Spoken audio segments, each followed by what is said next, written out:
Hello അസ്സലാമു അലൈക്കും. അപ്പം ഞാനിന്ന് വന്നിട്ടുള്ളത് ഒരു നുറുക്ക് ഗോതമ്പ് പായസത്തിൻ്റെ റെസിപ്പി ആയിട്ടാണ്. അപ്പോൾ വളരെ എളുപ്പമുള്ളതും വളരെ ടേസ്റ്റി ആയിട്ടുള്ളൊരു പായസത്തിൻ്റെ റെസിപ്പിയാണിത്. അപ്പോൾ ഈ വീഡിയോ മുഴുവനായിട്ടൊന്ന് കണ്ടു നോക്കുക. അപ്പോൾ നിങ്ങൾക്ക് ഇഷ്ടമായില്ലെങ്കിൽ ഒന്ന് ലൈക്ക് ചെയ്യുക, സബ്സ്ക്രൈബ് ചെയ്യാം. അപ്പോൾ ഇനി വീഡിയോയിലോട്ട് പോവാം.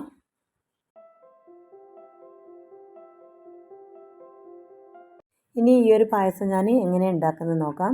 അപ്പോൾ അതിനുവേണ്ടി ഞാൻ ഇവിടെ 2 കപ്പ് നുറുക്ക് ഗോതമ്പ് എടുത്ത് വെച്ചിട്ടുണ്ട്. അപ്പോൾ ഇനി ഇതൊന്ന് അരമണിക്കൂർ വെള്ളത്തിൽ കുതിർത്തി വെക്കുന്നുണ്ട്. അപ്പോൾ ഇതാ ഞാൻ ഒരു പാത്രത്തിലേക്ക് മാറ്റി വെള്ളമൊഴിച്ച് അരമണിക്കൂർ വരെ ഇത് കുതിർത്തി വെച്ചിട്ടുണ്ട്.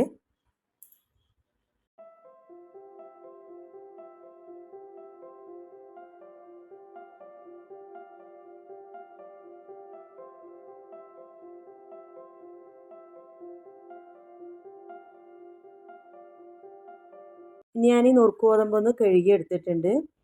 എന്നിട്ട് ഇതൊരു കുക്കറിലേക്ക് ഇട്ട് കൊടുക്കുക. ഇനി ഇത് വേവിക്കാൻ ആവശ്യമായ വെള്ളവും കൂടി ഇതിലേക്ക് ഒഴിച്ചു കൊടുക്കുന്നുണ്ട്. എന്നിട്ട് ഒരു മീഡിയം ഫ്ലെയിമിൽ 5 വിസിൽ വരുന്നത് വരെ ഇതൊന്ന് വേവിച്ചെടുക്കുന്നുണ്ട്.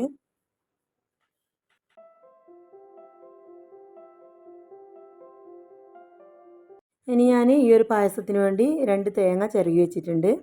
അപ്പോൾ ഇനി ഒരു മിക്സിയുടെ ജാറിലേക്ക് ഈ തേങ്ങ ഒന്ന് ഇട്ട് കൊടുത്ത് ഇതിലേക്ക് കുറച്ച് വെള്ളം ഒഴിച്ച് ഇതൊന്ന് അടിച്ചെടുക്കുന്നുണ്ട്.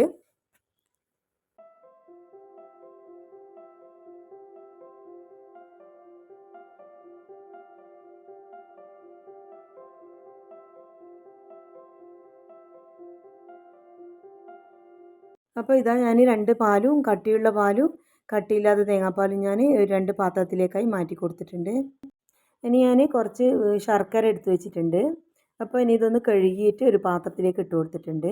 ഇനി ഇതിലേക്ക് കുറച്ച് വെള്ളം ഒഴിച്ച് ഇതൊന്ന് മെൽറ്റാക്കി എടുക്കുന്നുണ്ട്.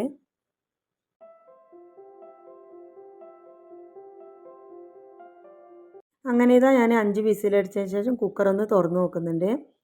അപ്പോൾ ഇതാ നല്ല പാകത്തിന് നുറുക്ക് ഗോതമ്പ് വെന്ത് വന്നിട്ടുണ്ട്. ഇനി ഞാൻ വേവിച്ച് വെച്ച നുറുക്ക് ഗോതമ്പ് ഒരു പാത്രത്തിലേക്ക് മാറ്റി കൊടുക്കുന്നുണ്ട്.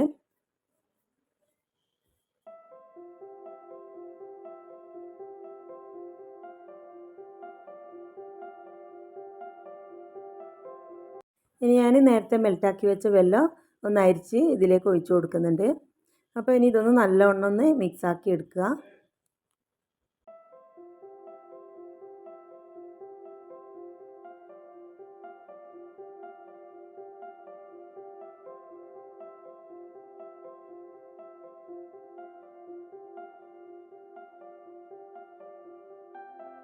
ഇനി ഇതൊന്ന് ഞാൻ അടുപ്പിലേക്ക് വെച്ചിട്ടുണ്ട്. എന്നിട്ടൊന്ന് നല്ലവണ്ണം ഇതൊന്ന് ഇളക്കി കൊടുക്കുക.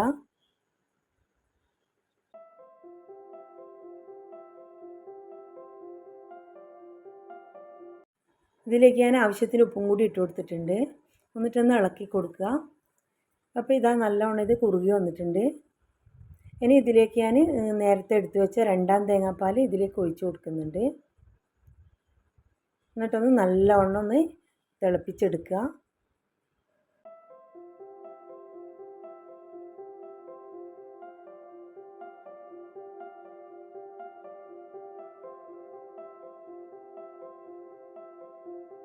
അങ്ങനെ ഇതാ പായസം കുറുകി വന്നിട്ടുണ്ട്. അപ്പോൾ അടിക്ക് പിടിക്കാണ്ട് ഇളക്കിക്കൊണ്ടേയിരിക്കുക.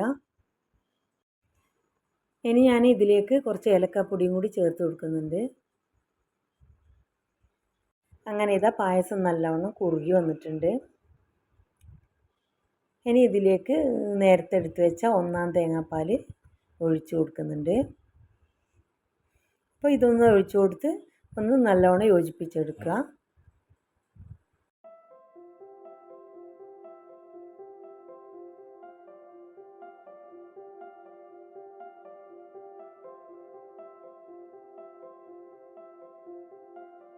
ഇനി ഞാൻ ചെറിയൊരു പാൻ അടുപ്പിൽ വെച്ച് 2 ടേബിൾ സ്പൂൺ നെയ്യ് വെച്ച് കൊടുത്തിട്ടുണ്ട്. അതിലേക്ക് ഞാൻ അണ്ടിപ്പരിപ്പ് മുന്തിരി ഒന്ന് ഫ്രൈ ചെയ്തെടുക്കുന്നുണ്ട്. അപ്പോൾ ഫ്രൈ ചെയ്തെടുത്ത അണ്ടിപ്പരിപ്പ് മുന്തിരി ഞാനിതാ പായസത്തിലേക്ക് ഇട്ട് കൊടുത്ത്.